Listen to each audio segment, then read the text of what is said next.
Assalamualaikum warahmatullahi wabarakatuh. Alhamdulillah, wassalatu wassalamu ala rasulillah, rasulil huda wal rahmah wal insaniyah, wa ala alihi wa ashabihi wa mawala, la hawla wa la quwwata illa billah. Wa ba'du, hadirin Bapak Ibu Jemaah Masjid Al-Ikhlas di Migas, rahimakumullah, dan rekan-rekan yang setia gabung dalam kajian Badajur Kamis online ini. Alhamdulillah, mudah-mudahan pertemuan kita membawa keberkahan bagi kita semua. Amin ya rabbal alamin.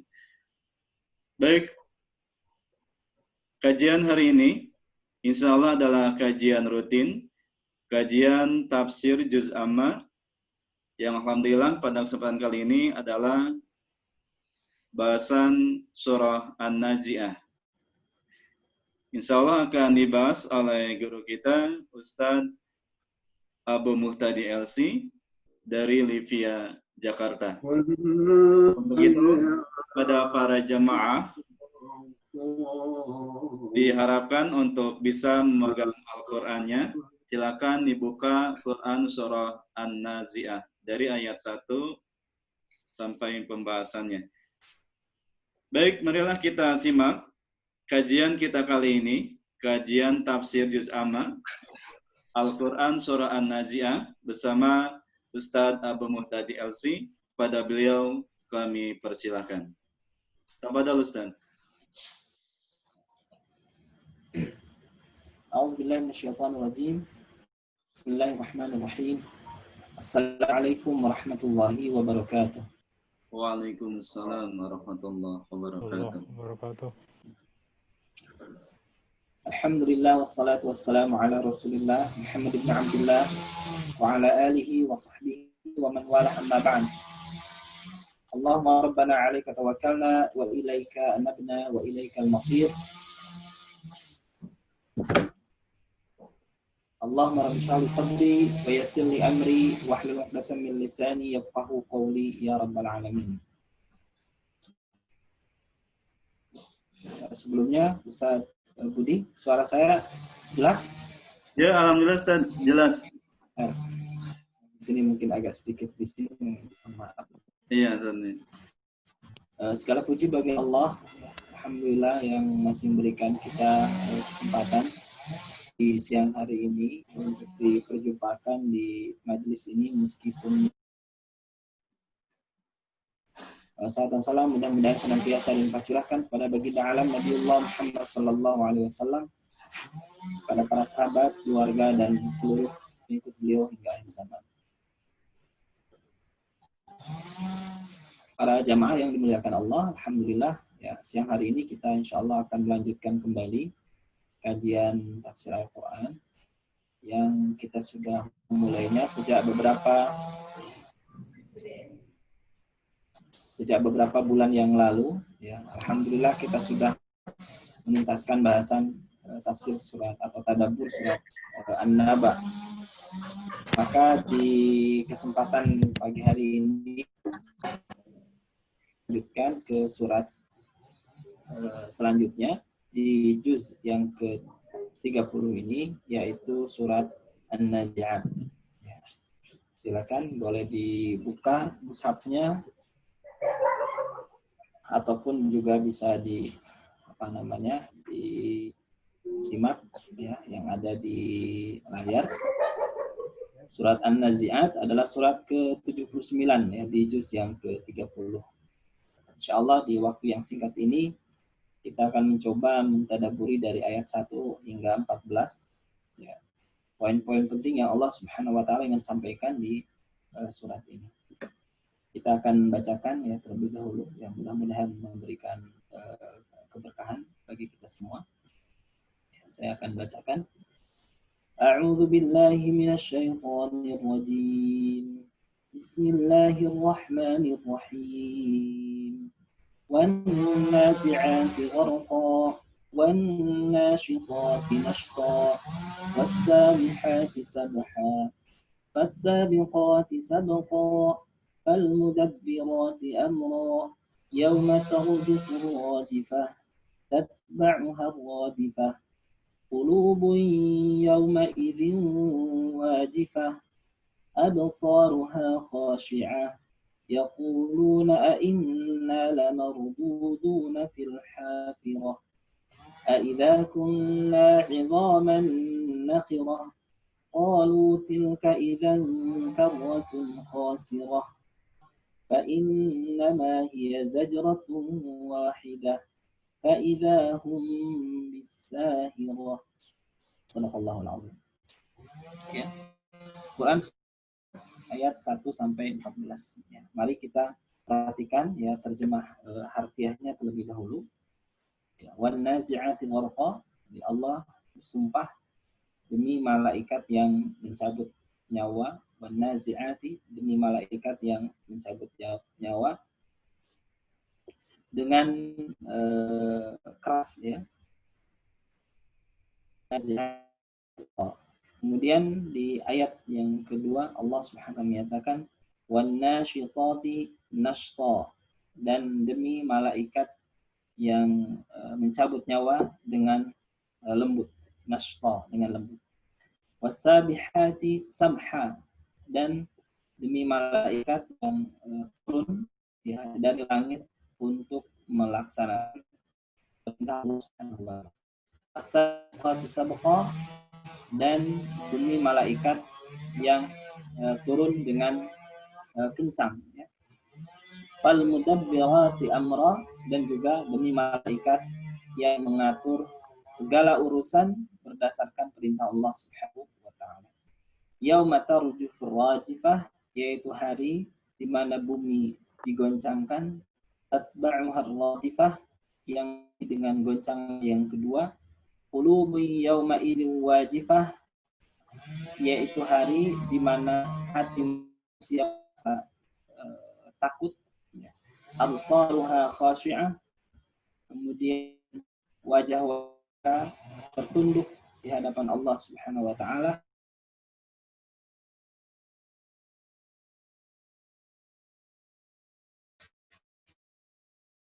Menyatakan apakah kita akan dikembalikan fil hafirah, ke dalam kehidupan dunia.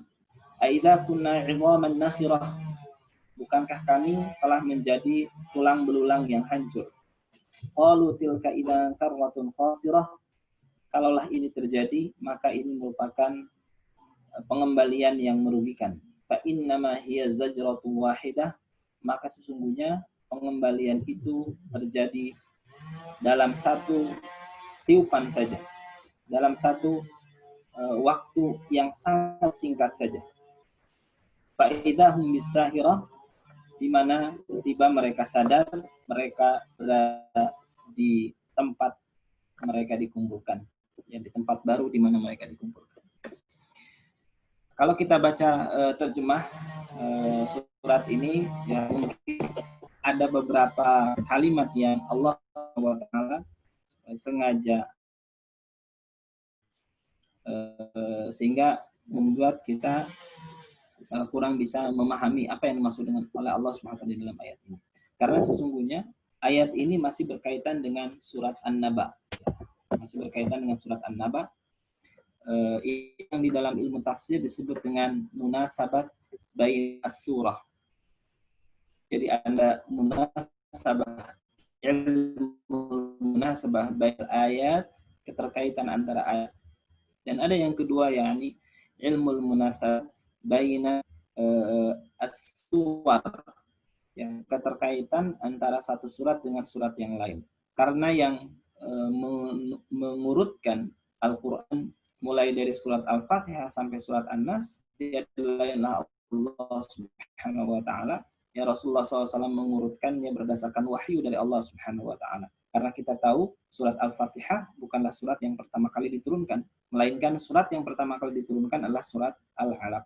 Ya, sementara yang ada sekarang mulai dari surat Al-Fatihah, kemudian surat Taha, kemudian surat Ali Imran, Nisa, kemudian Al-Maidah, dan seterusnya, hingga kemudian surat Al-Ikhlas, Al-Falaq, An-Nas adalah susunan berdasarkan wahyu dari Allah Subhanahu wa taala. Oleh karena itu di dalam susunan ini tentu ada makna yang yang perlu digali. Ya. Oleh karena itulah di dalam ilmu tafsir sendiri ini disebut dengan al-munasabat baina aswar.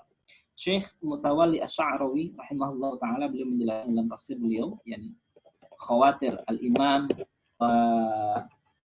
judulnya tafsir wal khawatir imam, tafsir dan buah pikiran dari Imam Mutawalli Asy-Sya'rawi terhadap ayat-ayat suci Al-Quran, maka beliau menjelaskan tentang surat An-Nazi'at. Bila An-Naba, tema utamanya adalah hari kebangkitan. Mereka bertanya ya dalam konteks mendustakan, mereka juga bertanya dalam konteks mengolok-olok apa yang diyakini oleh Rasulullah SAW dan para sahabatnya, bahwa nanti setelah manusia mati mereka akan dibangkitkan. Lalu kemudian Allah Subhanahu wa taala memberikan penjelasan kepada mereka melalui bukti-bukti ya. Melalui bukti-bukti yang nyata. Mulai dari ayat ke-6 hingga ayat ke-18 di dalam surat An-Naba adalah bukti bahwa bagi Allah Subhanahu wa taala membangkitkan kembali manusia setelah mereka mati itu sangat mudah ya, sebagaimana mudah bagi Allah Subhanahu wa taala untuk menciptakan manusia dari tidak ada menjadi ada, untuk menciptakan alam semesta menjadi ada, dari tidak ada menjadi ada. Maka bagi Allah Subhanahu wa taala menciptakan sesuatu yang pernah ada itu tentu jauh lebih mudah. Sebagaimana mudah bagi Allah Subhanahu wa taala untuk membuat manusia hidup nyaman, tenang di dunia ini, maka sangat mudah bagi Allah Subhanahu wa taala untuk membuat sebagian hambanya hidup tenang, nyaman, bahagia di akhirat kelak. Mudah bagi Allah Subhanahu wa taala untuk yang susah hidup di bawah azab dari Allah Subhanahu wa taala. Ya. Karena itu Allah menyatakan dalam surat An-Naba, alam naj'alil arda mihada wal jibala awtada wa khalaqnakum azwaja wa ja'alna naumakum subata wa ja'alal laila libasa, dan seterusnya. Bukankah kami yang telah menciptakan alam naj'alil arda mihada, bukanlah kami yang telah menjadikan bumi ini nyaman ditinggali oleh kalian. Wal jibala autada, dan bukankah kami yang telah menciptakan gunung sebagai pasak. Ya, dengan gunung sebagai pasak, maka bumi tidak mudah untuk bergoncang. Dengan gunung sebagai pasak, maka manusia bisa nyaman hidup di atas muka bumi. Ya, air mengalir dari pegunungan ke wilayah yang rendah. Kemudian hembusan udara dari padang pasir itu bisa tertahan, sehingga kemudian suhu di muka bumi ini bisa terkontrol. Dengan gunung ya, suhu bisa terkontrol. Kemudian curah hujan, kemudian di sana menjadi tempat-tempat bagi sebagian makhluk Allah, sebagian hewan binatang adanya di gunung-gunung, di gua-gua. Bayangkan kalau tidak misalnya ada gunung, maka tidak akan ada gua-gua sebagai tempat bagi sebagian ciptaan Allah Subhanahu wa taala. Semua ini membuat manusia ini menjadi hidup dengan dengan nyaman. Nah, inilah bukti tentang mudahnya bagi Allah Subhanahu wa taala untuk kembali membangkitkan manusia ini. Oleh karena itu, inti daripada surat An-Naba adalah tentang hari kebangkitan, di mana Allah Subhanahu wa taala memberikan syahadah, memberikan kesaksian, memberikan dalil tentang mudahnya bagi Allah Subhanahu wa taala untuk membangkitkan kembali manusia. Bila di dalam surat An-Naba Allah Subhanahu wa taala menguatkan tentang akan terjadinya hari kiamat ini dengan dalil dan bukti, mulai dari firman-Nya alam naj'alil arda mihada wal jibala autada, kalian berpasang-pasangan, menjadikan tidur kalian waktu untuk istirahat, menjadikan malam kalian ya waktu di mana kita rehat dari aktivitas kita seharian kita dan seterusnya. Maka di dalam surat An-Nazi'at ya, inti dari pada surat An-Nazi'at juga Allah ingin menguatkan itu. Bila penegasan di dalam surat yang pertama melalui bukti dan dalil, maka penegasan di surat An-Nazi'at ini, ya, surat kedua kedua dari juz yang ke-30 itu adalah penegasan sengketa di pengadilan. Maka pengadilan bisa meminta dua. Yang pertama meminta bukti, yang kedua meminta sumpah, ya. Sumpah. Tentu di dalam syariat ada ketentuan. Ya, Rasulullah Shallallahu alaihi wasallam menyatakan al-bayyinatu 'alal mudda'i, ya, wal half 'ala man ankar. Bukti itu harus dihadirkan oleh orang-orang yang mengadukan. Jadi siapa saja yang mengadu di pengadilan, maka Islam meminta dari mereka bukti, ya. Wal halaf 'ala man ankar, tetapi bagi orang yang mengingkari, artinya orang yang didakwa, orang yang dituduh, ya, orang yang menjadi tersangka, maka sesungguhnya di dalam syariat sumpah, ya, cukup untuk bersumpah. Jadi siapa saja yang menuduh, maka dia harus bawa bukti. Siapa saja yang kemudian dituduh, maka dia harus berani untuk bersumpah bahwa tuduhannya itu benar. Ya. Bila kemudian yang menuduh ini bisa menghadirkan bukti, atau kemudian yang dituduh juga tidak berani untuk bersumpah, ya, maka itu menunjukkan bahwa tuduhannya itu benar. Tuduhannya itu benar.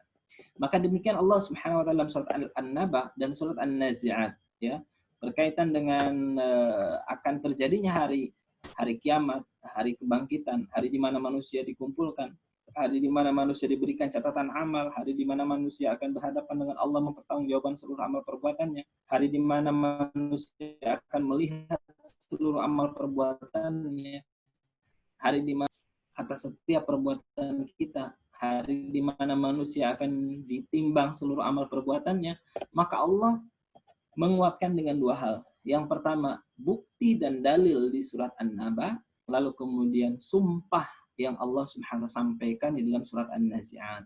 Maka mulai dari firman-Nya, wan-nazi'ati gharqa, wan-nashitati nashta, was-sabihati sabha, was-sabiqati sabqa, fal-mudabbirati amra, maka isinya adalah sumpah.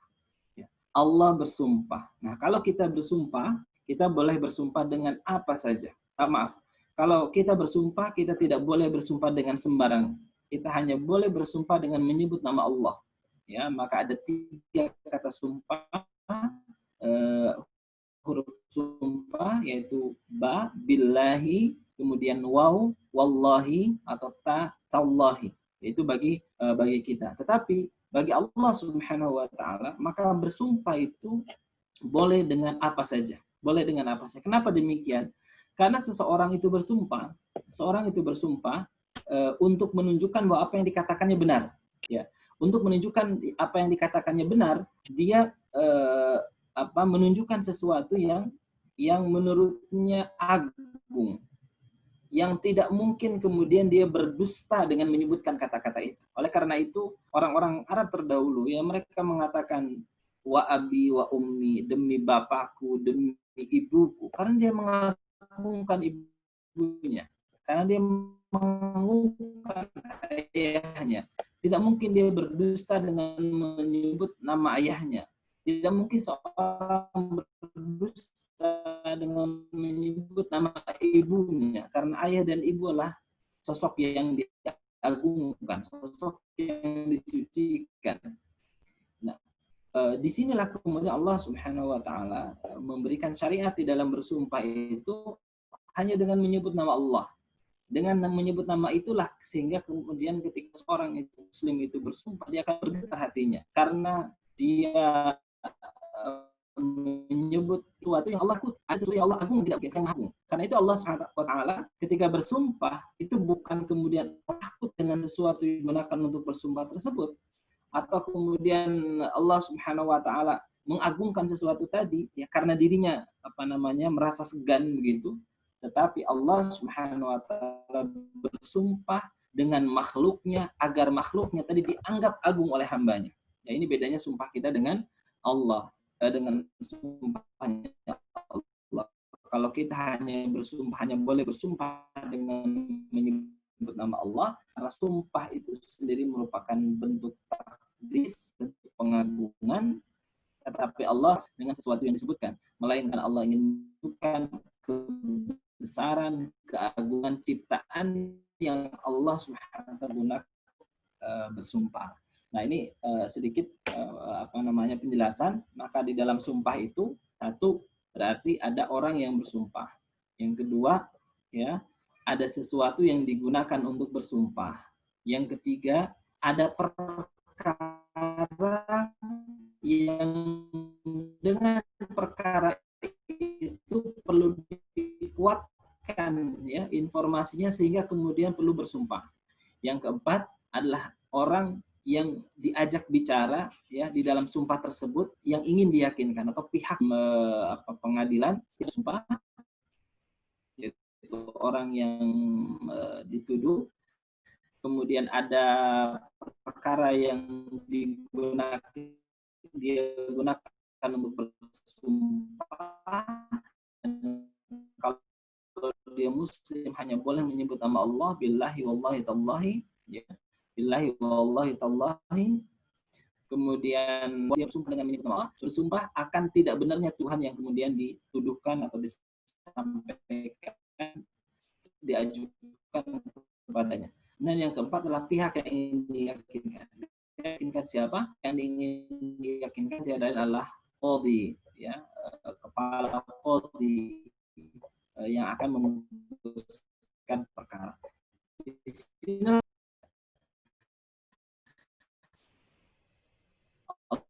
Allah bersumpah boleh dengan apa saja. Kemudian apa yang Allah ingin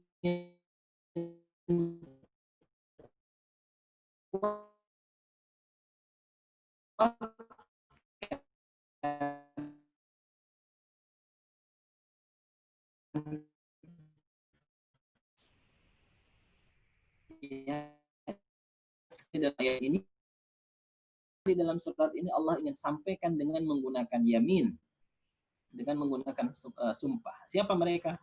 Yaitu mereka-mereka yang mendustakan tentang hari kebangkitan. Siapa mereka? Yaitu orang yang beriman, yang Allah SWT ingin kokohkan, ya, keimanannya selepas selain dengan bukti, juga dengan yamin, yaitu dengan sumpah. Mari, itulah di dalam sumpah itu setidaknya ada 4 hal tadi. Orang yang bersumpah, bersumpahnya dengan menyebut apa, kemudian perkara yang ingin dikuatkan, ditegaskan di dalam sumpahnya itu, dan yang keempat adalah orang yang diajak bicara pada saat bersumpah. Nah, Allah Subhanahu wa taala bersumpah di sini dengan an-nazi'at, an-nasyitat, as-sabihat, as-sabiqat, al-mudabbirat. Jadi 5 ayat ini adalah makhluk-makhluk Allah yang Allah gunakan untuk bersumpah. Jadi sekali lagi Allah boleh bersumpah dengannya. Nah, kalimat ini secara bahasa adalah kalimat yang sangat mubham. Mubham itu maknanya samar. Maknanya samar. Ya, maknanya samar. An-nazi'at itu asalnya dari kalimat naza'a. Ya. Naza'a itu adalah akhadha biquwwah, yang mencabut dengan kuat. Berarti an-nazi'at demi pencabut dengan kuat. Ya, gharqa. Ya, gharqa itu artinya dalam. Ya, kalau ada orang tidur nauman ghariqan berarti tidur sangat lelap. Ya, kalau mencabut dengan kuat itu sampai habis ke akar-akarnya. Ya, tercabut dengan ke akar-akarnya. Wan nazi'ati gharqa. Ya, dan demi pencabut yang mencabut dengan kuat. Wan nasyitati nashta. Nasyid itu ada kalimat nasyato. Nasyato itu dalam bahasa nasyid itu orang yang bersemangat, ya, orang yang penuh himmah, ya, penuh kesungguhan ketika melaksanakan satu tugas, itu nasyid. Wan nasyitati nashta. Was-sabihat, sabih itu ada kalimat as-sabh. Arti sabhan itu artinya terbang, ya. Was-sabihati sabhan, bisa dua, bisa terbang. Kalau di atas awan berarti terbang, kalau di atas air berarti berenang, ya. Ya, sibah itu artinya juga berenang. Artinya yang berjalan dengan cepat baik di udara maupun di air.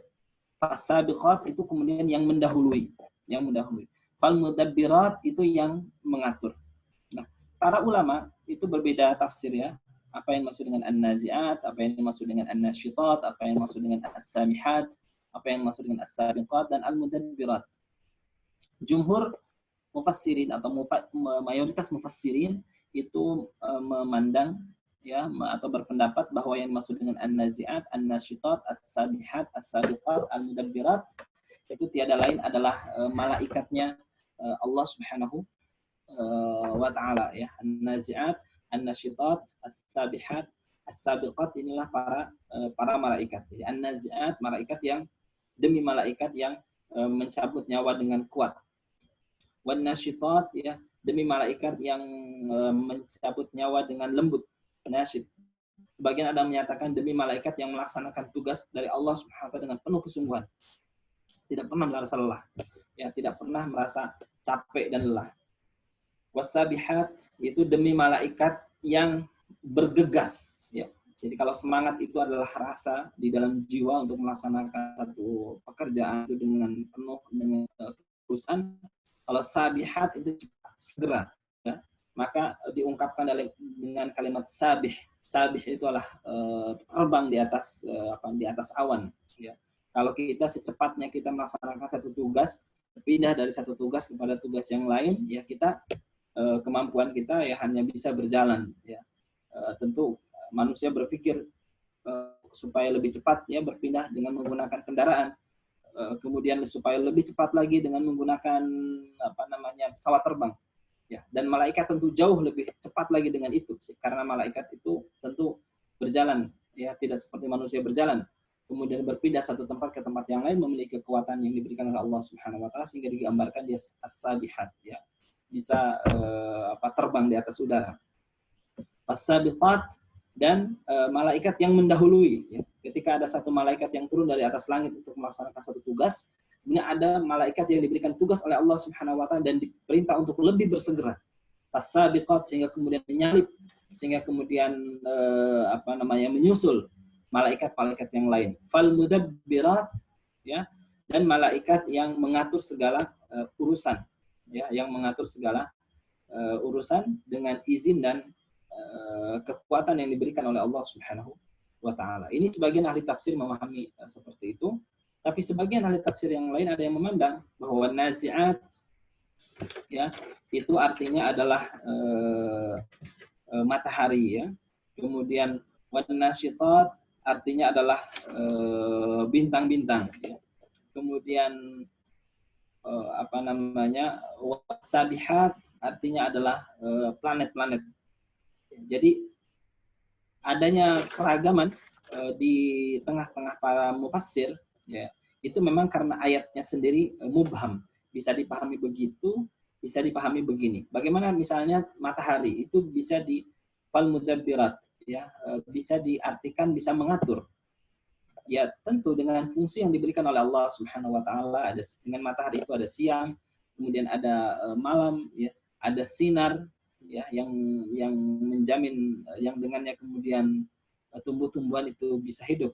Jadi al-mudabbirat itu sifat dari matahari, ya, sifat dari bintang. Dengan bintang itu kemudian kita bisa menentukan ya kan ini bulan apa, kita sedang berada di mana ya, sehingga bisa digunakan untuk manusia untuk mengatur segala aktivitasnya. Nah, ada kaidah di dalam ilmu tafsir itu salah satunya adalah al-bayanu lit-tahdidi ya wa al-ibhamu lit-ta'didi. Jadi kalau Allah Subhanahu wa taala menyebut satu kata dan jelas penunjukannya berarti lit-tahdid. Kata itu tidak mungkin dipahami yang lain. Tetapi wal ibham ketika ada ayat yang seperti itu memang lit-ta'did agar kita memang beragam di dalam menafsirkannya sesuai dengan kandungan bahasanya. Ya, jadi mungkin saja dipahami bahwa nazi'at itu malaikat, sebagaimana mungkin juga dipahami bahwa ini adalah bintang-bintangnya Allah Subhanahu wa taala atau matahari atau ciptaannya yang Allah Subhanahu wa taala tundukkan untuk kepentingan manusia. Jadi ayat 1 sampai dengan ayat yang kelima adalah sumpah. Jadi sekali lagi surat An-Nazi'at ini akan berbicara tentang hari kiamat, di mana di dalam surat An-Naba Allah SWT kuatkan ya, kejadian tentang hari kiamat ini dengan bukti dan dalil. kemudian di dalam surat An-Nazi'at Allah Subhanahu wa taala harus kuatkan dengan sumpahnya hingga kemudian bersumpah hingga 5 ayat. Seorang bersumpah cukup sesungguhnya 1 kali. Tetapi ketika sumpah itu diungkap berulang-ulang, itu menunjukkan bahwa orang yang diajak berbicara itu demikian ingkar. Ya, orang-orang kafir ini demikian ingkar. Sehingga kemudian Allah Subhanahu wa taala mendatangkan sumpah lebih dari 1. Wan-nazi'at, wan-nasyitat, was-sabihat, fas-sabiqat, fal-mudabbirat. Allah tidak cukup dengan mendatangkan bukti, tapi Allah mendatangkan sumpah. Allah tidak cukup dengan hanya 1-2 sumpah, tapi Allah sampai menghadirkan 5 sumpah dalam surat An-Nazi'at. Kenapa? Karena Allah berhadapan dengan orang yang bebal. Gitu. Allah berhadapan dengan orang yang inkar, orang yang mendustakan. Sebagaimana tergambar dari ayat ke 10, 11, dan 12. Itulah pengingkaran mereka. Yaquluna a inna lamarduduna fil hafirah. Yaqulun, mereka mengatakan. Jadi ini kalimat mereka ini disampaikan kapan? Kalimat mereka ini disampaikan waktu manusia di dunia. Ya, waktu mereka di dunia. Yaqulun, mereka saat di dunia itu sekarang ini mengatakan a inna lamarduduna fil hafirah. Apakah kita akan dikembalikan fil hafirah? Ya, hafirah itu kan hafara itu membuat lubang. Ya. Lubang yang dibuat itu menyisakan jejak, ya, menyisakan jejak, ya. Orang kemudian membangun, maka dia akan membuat lubang untuk menegakkan pondasinya di situ. Maka yang maksud dengan fil hafirah itu adalah tempat manusia beraktivitas, tempat manusia itu berkarya. Yang dimaksud dengan al-hafirah berarti dunia. Hafirah itu artinya dunia, tetapi dunia ini kadang-kadang disebut dunia karena dia itu rendah, ya, rendah. Kadang disebut dengan al-hafirah karena dunia inilah tempat manusia berkarya, ya. Dunia ini adalah al-mazra'ah, tempat manusia kemudian menanam. Mereka mengatakan yaquluna inna lamarduduna fil hafirah, apakah kita akan dikembalikan kepada dunia? Aidza kunna 'idhaman nakhirah, apakah itu mungkin terjadi? Idza kunna, kalau kita sudah menjadi idhaman, tulang belulang, nakhirah yang sudah rusak, yang sudah hancur. Bagaimana mungkin? Ya, tulang belulang kita sudah hancur kemudian bisa dikembalikan kepada Allah Subhanahu wa taala. Qalu tilka idzan karratun khasirah. Kalau itu terjadi, ya, kalau itu terjadi, yakni dikembalikan dari tulang belulang yang sudah hancur itu akan menjadi karrah. Ya, karrah itu adalah audah, artinya kembali. Akan menjadi pengembalian yang khasirah. Yang khasirah itu merugi, ya, merugi. Satu sisi mereka mendustakan, satu sisi mereka mengatakan tidak mungkin, satu sisi mereka mencemooh, ya. Kalaupun itu terjadi, ya itu sesuatu yang merugikan, ya. Khasirah itu lawan dari rabihah. Rabihah itu menguntungkan. Ya, buat apa kita meyakini sesuatu yang khasirah, sesuatu yang merugikan. Ya. Jadi dalam 3 ayat ini menunjukkan betapa inkarnya mereka dengan apa yang Allah Subhanahu wa taala sampaikan, ya. Jadi mereka mengatakan yaquluna inna lamarduduna fil hafirah, apakah kita akan dikembalikan? Tidak mungkin. Mereka sendiri menjawab tidak mungkin karena kita manusia setelah mati dia akan menjadi tulang belulang. Dan kalaupun itu terjadi, maka itu bukan sesuatu yang rabihah, yang menguntungkan, tetapi sesuatu yang khasirah, yang merugikan. Maka di hadapan orang-orang yang seperti ini kita dituntut, ya, sebagaimana ketika kita kemudian berdakwah dituntut untuk menyampaikan bukti-bukti, ya, dalil sebagaimana bukti yang Allah Subhanahu wa taala sampaikan dalam surat An-Naba.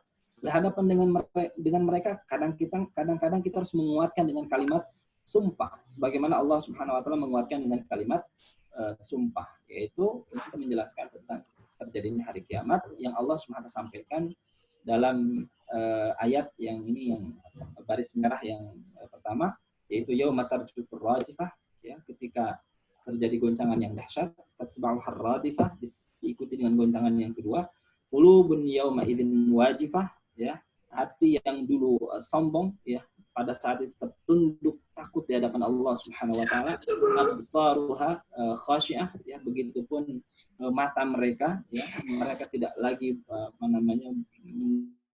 berani menengadahkan pandangannya di hadapan Allah Subhanahu wa taala, tapi mereka tertunduk malu. Kalau Allah menegaskan di bagian akhir, fa innama hiya zajratun wahidah, fa innama Hiya, sesungguhnya itu, hiyanya itu kembali kepada al-audah, kembalinya. Ya, kembali kepada lamar duduna tadi. Sesungguhnya bagi Allah Subhanahu wa ta'ala sangat mudah ya untuk mengembalikan mereka dari kematiannya menjadi hidup kembali. Itu cukup zajrah wahidah. Zajrah wahidah. Hanya satu, kalau ketuk itu satu kali ngetuk. Ya, kalau tiup itu hanya satu kali tiup gitu ya.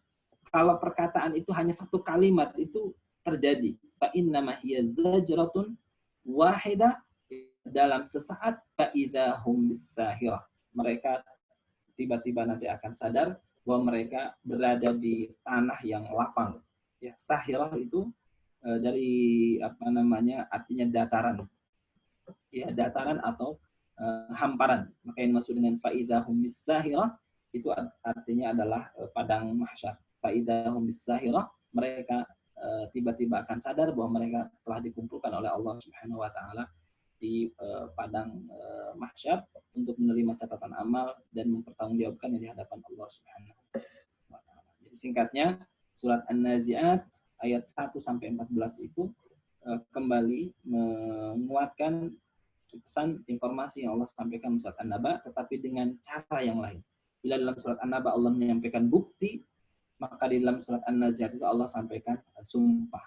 Bila di dalam surat An-Naba itu Allah hanya mengatakan inna yaumal fasli kana miqata, bahwa tentang hari kebangkitan, hari keputusan itu adalah sesuatu yang telah ditentukan, maka di dalam surat An-Nazi'at itu Allah jelaskan tanda-tandanya. Itu nanti berkaitan dengan tanda-tanda hari kiamat. Ada yang sugro, ada yang kubro. Nah, di sini yang kubro, yaitu ketika bumi ini digoncangkan. Kenapa Allah Subhanahu wa taala menyampaikan bukti? Kenapa Allah bersumpah?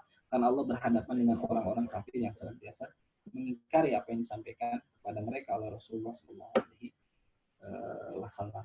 Oleh karena itu, ini bagi orang-orang yang beriman, ya, setelah mereka mentadaburi bukti-bukti yang Allah sampaikan, maka dengan sumpah ini tentu keimanan mereka semakin kuat, semakin kokoh, ya, tentang keimanannya kepada hari akhir.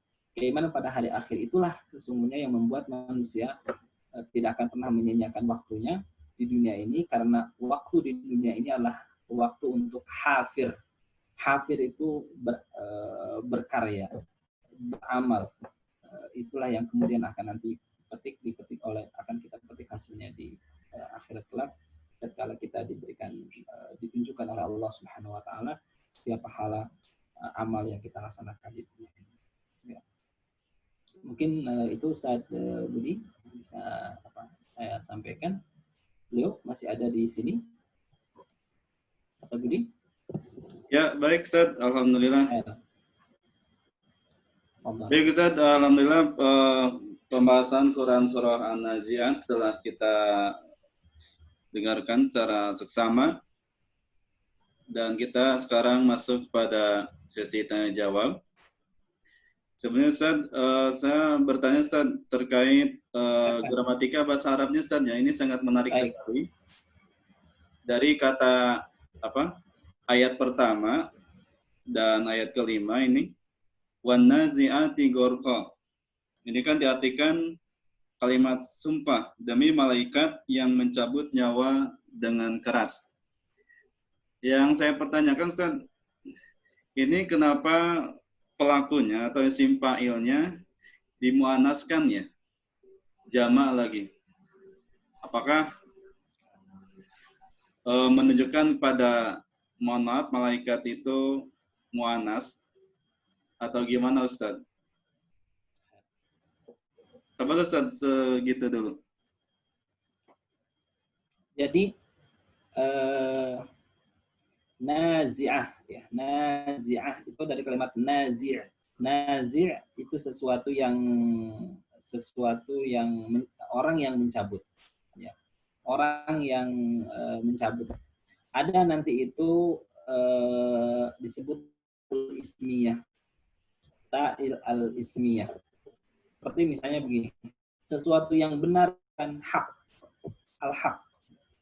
Itu sesuatu yang benar, ya. Al-haq itu apa artinya? Hakik itu sesuatu yang benar, ya. Perkara yang benar, untuk menyebutkan sesuatu perkara yang benar secara umum, maka Allah maka dalam bahasa Arab itu ditambah dengan ta ismiyah. Haqiqah. Haqiqah itu asalnya adalah haqiq, kemudian diberikan ta ismiyah maka jadi haqiqah. Haqiqah. Oleh karena itu taknya itu ini secara lafaz ya, secara lafaz dia muannas, tetapi secara makna dia tidak menunjukkan pada jenis kelamin tertentu. Jenis kelamin tertentu. Itu nanti ada tak ya, pembahasan tak al-marbuthah dalam bahasa Arab tidak mesti selalu menunjukkan pada jenis kelamin. Ya, jenis kelamin. Tapi kemuannasannya itu hanya kembali kepada lafaz. Contoh misalnya begini. Dalam surat Al-Baqarah itu ada Al-Baqarah itu kan namanya Al-Baqarah ya, Baqarah. Baqarah. Baqarah itu apa artinya? Sapi. Baqarah itu bukan sapi betina. Ya, Baqarah itu sapi. Tidak menunjukkan apakah itu jantan, apakah itu betina. Ya, satu ekor sapi itu Baqarah. Nah, tapi sering mengartikan sapi betina ya. Nah, itu keliru. Karena taknya di situ bukan menunjukkan jenis kelamin, tapi taknya itu menunjukkan mufrad. Ya, itu disebut dengan ta'ul mufrad. Jadi tak itu nanti banyak tuh, ada ta'ul mufrad. Ta'ul mufrad itu berarti kalau jama' hilangkan ininya, hilangkan tak marbutohnya. Baqarah satu ekor sapi. Banyak sapi bakor. Banyak sapi bakor. Ya, jadi tak marbutohnya itu hanya untuk membedakan antara mufrad dan jamaknya. Antara mufrad dan jamaknya. Oleh karena itu keliru kalau diartikan Baqarah itu sapi betina. Ya, sapi betina. Tidak ada penjelasan bahwa itu betina atau jantan di dalam kisah Bani Israel. Justru sapi yang itu kan sapi yang disifati sapi terbaik ya, sapi terbaik. Ya, sapi terbaik yang diwariskan oleh seorang hamba yang soleh, lalu kemudian dia ingin mencari orang yang orang yang mengurusinya dan dia tidak mendapatkannya, lalu kemudian dia lepas begitu saja. Ya, karena dia tawakal kepada Allah, sapinya dia titipkan kepada Allah sampai kemudian akhirnya sapi itu ditemukan kembali oleh anaknya dan ternyata menjadi sapi yang paling mahal dan hanya sapi itulah yang sesuai dengan kriteria yang Allah berikan. Artinya ini tidak menunjukkan mudzakkar dan muannas, itu disebut dengan ta ismiyah. Meskipun secara lafaz itu terkategori lafaz yang muannas, tetapi kemuannasannya itu tidak menunjukkan pada jenis kelamin. Oleh karena itu dalam Al-Qur'an sendiri diingkari ya, penyebutan malaikat itu tasmiyatul unsa. Ya, tasmiyatul unsa itu keyakinan yang keyakinan yang salah.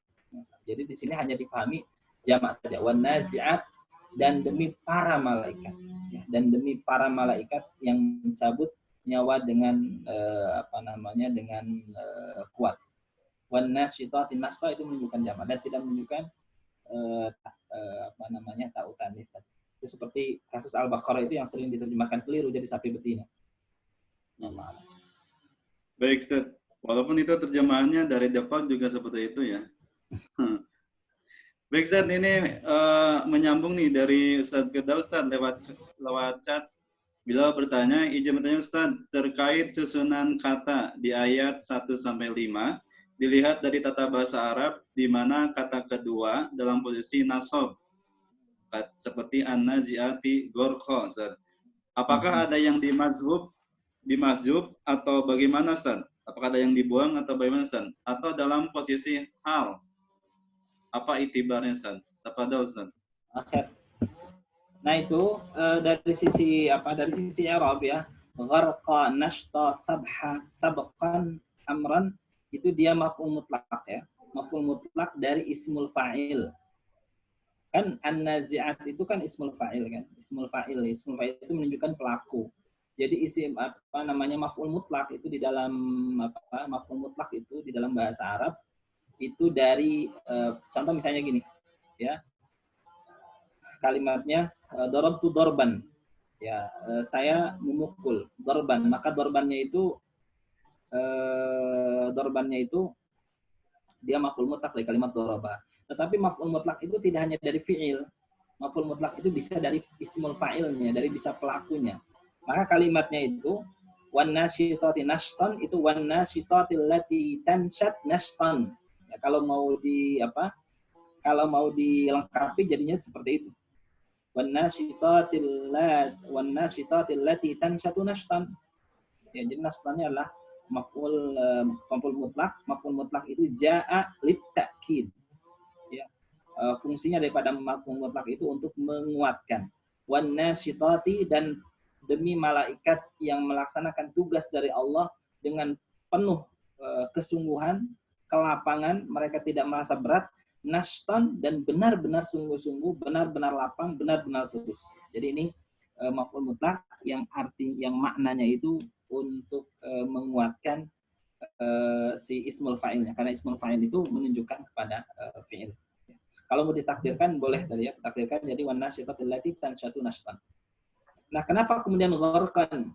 Ya, karena gharqan itu nanti maf'ul mutlak itu bisa dihadirkan, ya, ini rada kaidah bahasa ya. Maf'ul mutlak itu bisa dihadirkan dari muradifnya. Ya, bisa muradifnya. Muradif itu apa? Sinonimnya. Ya. Jalastu qu'udan, itu boleh begitu ya. Jalastu qu'udan, saya duduk dan benar-benar saya duduk. Ya. Fi'ilnya menggunakan kalimat jalasa, kemudian maf'ul mutlaknya dengan menggunakan kalimat qa'ada, dan itu diperbolehkan. Nah, di sini juga sama, naza'a gharqan. Ya, karena gharqan itu dia muradif dari kalimat naza'. Naza' itu apa? Akhadha bil quwwah. Gharqan itu juga maknanya adalah melaksanakan sesuatu bil quwwah. Jadi karena al-gharqu itu kan an-nihayah. Nihayah ya, an-nihayah fi an-nihayah fil naz'ah, berarti puncak dari mencabut dengan kuat itu. Ya, tidak ada yang mencabut dengan kuat seperti cabutannya malaikat terhadap nyawa seseorang. Itu kalimat gharqa. Al-gharqa itu adalah an-nihayah. Maka orang kalau udah tidurnya benar-benar lelap, itu disebut dengan gharik. Itu gharik, puncak dari tidur itu. Kita bisa lihat orang yang benar-benar lelap dalam tidur. Orang kalau misalnya sudah tenggelam dan dia sudah di dasar, itu disebut dengan al-gharik juga ya. Jadi gharik itu yadullu 'ala nihayah, puncak dari sesuatu. Maka gharqan itu dia muradif dari kalimat naza'a yang menguatkan yang menunjukkan bahwa ditariknya itu benar-benar kuat, benar kuat. Jadi nashtan, samhan, sabqan, amran itu adalah maf'ul mutlak dari ismul fa'il. Baik, alhamdulillah sudah terjawab. Mungkin dari yang lain, Bapak Ibu yang gabung di kajian ini, mau bertanya atau menambahkan, dipersilakan. Silakan mungkin dari Pak Abduh. Baik, saya ingin bertanya ini. Ya, Pak, silakan Pak. Assalamualaikum warahmatullahi wabarakatuh. Waalaikumsalam warahmatullahi wabarakatuh. Saya ingin bertanya, Ustadz, masalah malaikat di sini. Seperti kita ketahui, jenis malaikat itu yang saya tahu adalah 10, gitu kan. Mungkin udah tahu lah, kita sering sebut itu kan ada 10. Di sini saya melihat nama-nama malaikat itu hanya satu yang disebut sini, yaitu malaikat pencabut nyawa, yaitu yang kita sebut malaikat maut atau Israel. Kemudian di sini juga yang mengurusan pelmudab biroti amroni, berarti yang ngurus. Jadi kalau kita, maksud saya gini Ustadz, kalau kita klasifikasikan malaikat yang 5 ini termasuk dari yang 10 itu yang masuk kelompok-kelompok mana aja gitu. Karena yang kita ketahui kan ada malaikat Jibril yang menerima wahyu, menyampaikan wahyu kepada Rasul. Kemudian ada malaikat Mikail yang memberikan memberi rezeki. Kemudian pengawas kiri kanan kita, rakib atid. Kemudian penjaga neraka malaikat Malik, surga, Ridwan, segala.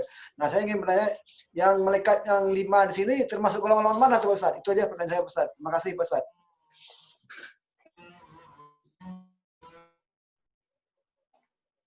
Tafsir bahwa ini adalah para malaikat ya. Kalau dikembalikan fungsi-fungsi yang sudah tentu dari kalangan dari kalangan malaikat tadi, sesungguhnya ini tidak menjelaskan tentang fungsi tertentu itu, tetapi hanya menjelaskan tentang sifat mereka ketika melakukan tindakan. ketika melakukan tindakan, bahwa mereka itu sabihat. Sabihat itu cepat gitu ya. Sabiqat itu cepat. Jadi semua malaikat itu ketika diperintah oleh Allah Subhanahu wa taala itu mereka bersegera ya, bersegera. Sabihat itu menunjukkan mudahnya mereka berpindah dari satu tempat ke tempat yang lain. Sabqan itu berarti saling susul saling susul menyusul. Kemudian al-mudabbirat itu juga jamak banyak sekali. Mudabbirnya apa? Ada yang mengurusi urusan bagaimana turunnya hujan, kemudian ada yang mengurusi ada malaikat yang berada di kanan kiri kita. Setiap kita itu diciptakan oleh Allah qarin. Salah satunya adalah qarin dari kalangan malaikat. Artinya malaikat itu tidak terbatas pada fungsi yang 10 tadi. Tidak terbatas pada fungsi yang 10 tadi. Nah, yang dijelaskan di sini adalah sifat-sifat ketika mereka melaksanakan fungsi tadi, yaitu ada sifat an-nazi'at, ya. Nazi'ah itu quwwah, nazi'at itu kan kekuatan, ya. An-nasu itu menarik dengan kuat. Menarik dengan kuat, berarti malaikat yang mana? Menarik dengan kuat itu lebih dekat kepada malaikat pencabut penyabut nyawa ya, atau malakul maut ya. Malakul maut sebagian menyebut Israel itu ada, tapi yang jelas itu dia adalah malakul maut, itu wanasiat dengan mencabut dengan kekuatan. Itu juga adalah tafsir. Kemudian wanasyitot ada yang mencabut dengan lembut, itu juga salah satu tafsir. Tapi kalau dikembalikan kepada bahasanya, nasyat itu jadi ada kuat, ada himmah. Jadi himmah itu kesungguhan, jadi melaksanakan dengan sungguh-sungguh, melaksanakan nggak dengan leha-leha gitu. Jadi ini hanya menjelaskan sifat-sifat ketika malaikat itu menjelaskan fungsi apa saja, ya, fungsi apa saja. Jadi tidak menunjukkan pada fungsi-fungsi tertentu, tapi sifat ketika fungsi itu dilaksanakan oleh para malaikat. Baik, gimana Pak Abdul, udah jawab? Apa belum puas? Ya, satu lagi Pak Ustadz. Jadi saya waktu itu dulu ada paman saya dahulu kan, saya menyebut malaikat kanan kiri kita ini dikenalkan dengan rakib dan atid gitu. Kemudian paman saya dia menyebut bukan malaikat itu. Kiromang katibin, dia bilang. Ternyata itu ada di surat Juz Ammah ini gitu. Nah, ini juga menjadi pertanyaan saya, apakah kiromang katibin itu rakib dan atid atau malaikat yang lain lagi, Ustaz? Jadi paman saya itu pernah cerita saya, bukan malaikat itu, bukan rakib atid, dia bilang. Itu kiromang katibin, dia bilang.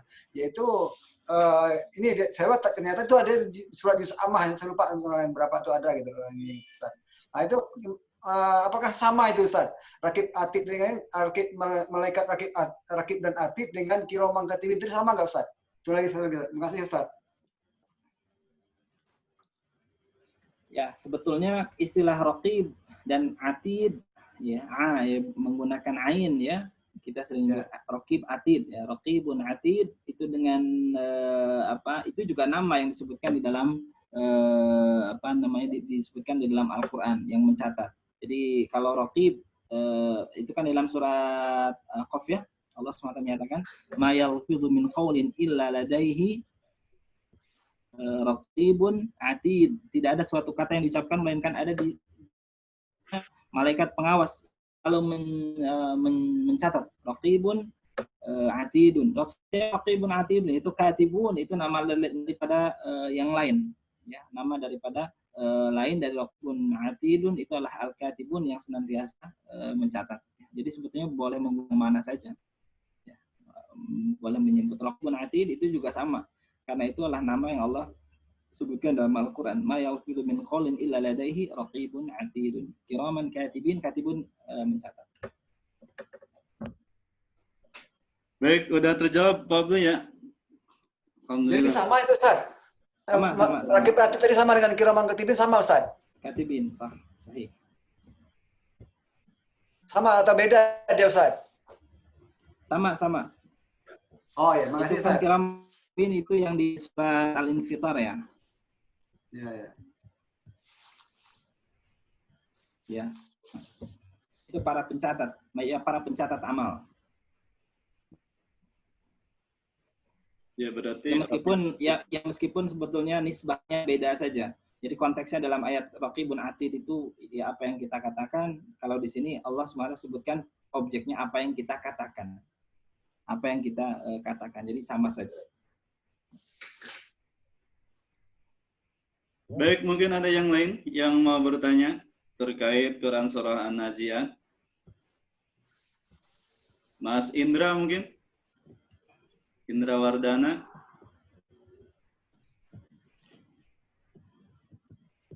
Baik, Ustaz, sambil menunggu yang lain, Ustaz, saya bertanya, Ustaz.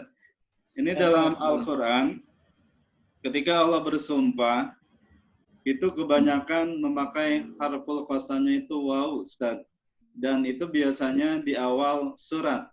Seperti ini, wan nazi'at, wal 'adiyat, kemudian wadduha, wal lail, wal asri, dan yang lainnya. Sedangkan kan kita tahu dalam bahasa Arab itu huruf qasam itu kan ada 3, selain waw itu ada ba, ada ta juga. Nah ini kenapa dalam Al-Quran ketika Allah bersumpah itu selalu menggunakan huruf qasam waw, Ustaz ya? Apakah ada pengkhususan atau ada iktibar, Ustaz? Tafadhol, Ustaz. Sebenarnya asal daripada hukum huruf qasam itu dengan menggunakan waw, dengan menggunakan jadi waw dan ta itu dia naib dari naib dari atau pengganti dari huruf waw itu. Nah, hanya saja waw itu dia punya kelebihan, punya kekhususan, dia mukhtas bil zahir. Jadi huruf sumpah yang menggunakan isim zahir. Kan isim itu ada 2 ya, ada isim dhamir, ada isim zahir. Nah, kalau untuk bersumpah dengan menggunakan isim zahir, maka menggunakan waw. Maka di sini kan wan nazi'at, wan nasyitat, kemudian wasyamsi, wadduha, itu dengan menggunakan isim zahir. Isim zahir. Jadi dia menggunakan waw. Jadi dengan menggunakan huruf qasam yang mukhtas bil zawahir. Jadi mukhtas bil zawahir itu yang khusus untuk isim-isim yang zahir. Tapi dalam Al-Quran itu juga ada. Di dalam Al-Quran itu menggunakan ta juga ada ya. Jadi tidak hanya menggunakan waw. Contoh misalnya di dalam surat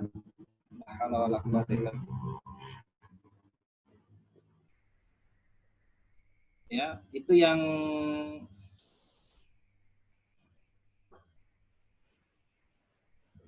saya cek dulu ya.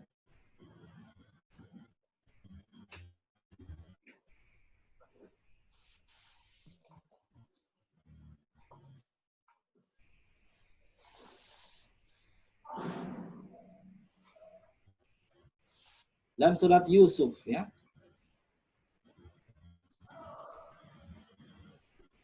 Dalam surat Yusuf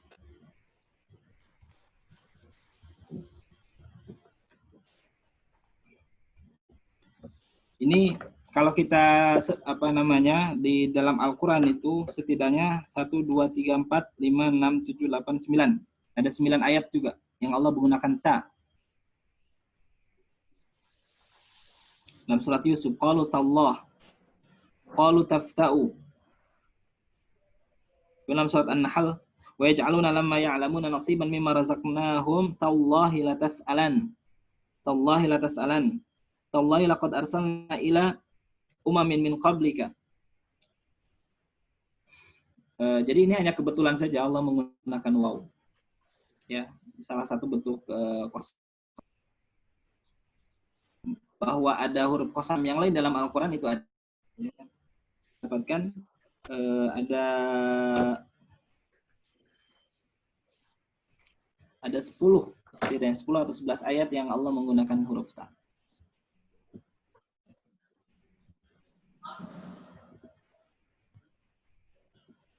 Itu Ustaz. Baik, Ustaz. Syukran kasiran atas pemaparannya. Mungkin ada yang lain? Kalau tidak ada, karena waktu juga sudah menunjukkan pukul 13.35, mungkin jemaah juga ada aktivitas lain. Baik, alhamdulillah untuk kajian siang ini telah kita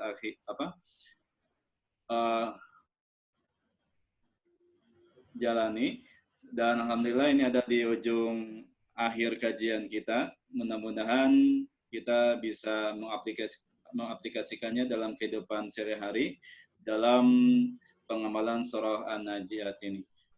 Dan sebelum kami tutup, mohon izin Ustaz untuk memimpin doa. Mudah-mudahan ada dalam keberkahan ilmu, dan tentunya juga kita berharap semoga kita yang masih dalam COVID-19 ini segera berakhir, Ustaz, sehingga pengajian bisa offline kembali di masjid. Amin, amin. Tafadhal, Ustaz. Khair, mari kita tutup dengan pembacaan doa. Mudah-mudahan Allah Subhanahu wa taala yang memberikan kekuatan bagi kita, memberikan kesabaran, memberikan kesehatan untuk senantiasa terus kita melaksanakan berbagai amal saleh. Ala hadiniya wa ala kulli niyatin salih. Al-Fatihah. A'udzubillahi minasyaitonir rajim. Bismillahirrahmanirrahim. Alhamdulillahirabbil alamin. Arrahmanirrahim. Maliki yaumiddin. Iyyaka na'budu wa iyyaka nasta'in. Ihdinas siratal mustaqim. Shiratal ladzina an'amta 'alaihim ghairil maghdubi 'alaihim waladdallin. Astaghfirullahaladzim. Astaghfirullahaladzim. Astaghfirullahaladzim. Allahumma shalli ala sayyidina wa habibina wa syafiina wa maulana Muhammad wa sallim radhiyallahu tabaraka wa ta'ala an ashabi Rasulillah. Amin. Alhamdulillahirabbil alamin, hamdan na'imin, hamdan syakirin, hamdan yuwaffi ni'amahu wa yukafi mazidah. Ya Rabbana wa lakal hamd kama yanbaghi li jalali wajhikal karim wa 'azimi sultanik. Allahumma rabbana la tuzigh qulubana ba'da idh hadaytana wa hab lana min ladunka rahmatan anta wahhab. Rabbana hab lana min azwajina wa dhurriyyatina qurrata a'yun waj'alna lil muttaqina imama. Allahumma a'inna 'ala dhikrika wa syukrika wa husni ibadatik. Allahumma aghnina bi halalika an haramika wa qina bi fadlika amman siwak. Allahumma al-bala'a wal-waba'a wal-zalazil wal-mihan ma dhahara minha wa ma batan an biladina hadha Indonesia muslimina 'ammah ya rabbal alamin. Rabbana zalamna anfusana wa lam taghfir lana wa tarhamna lanakunanna minal khasirin. Rabbana taqabbal minna du'ana innaka antas samiul 'alim wa tub 'alaina innaka antat tawwabur rahim. Rabbana atina fid dunya hasanah wa fil akhirati hasanah wa qina adzaban nar. Subhana rabbika rabbil izzati amma yasifun wa salamun 'alal mursalin. Alhamdulillah. Assalamualaikum warahmatullahi wabarakatuh. Waalaikumsalam warahmatullahi wabarakatuh. Syukran keseruan Ustaz atas kajiannya pada siang ini. Teman-teman ada manfaatnya. Kita menginspirasi iman kita agar tetap istiqomah beribadah kepada Allah Subhanahu wa taala. Baik, kita akhiri dengan doa kifaratul majlis. Subhanakallahumma wa bihamdika asyhadu an la ilaha illa anta astaghfiruka wa atubu ilaik. Wassalamualaikum warahmatullahi wabarakatuh. Waalaikumsalam warahmatullahi wabarakatuh.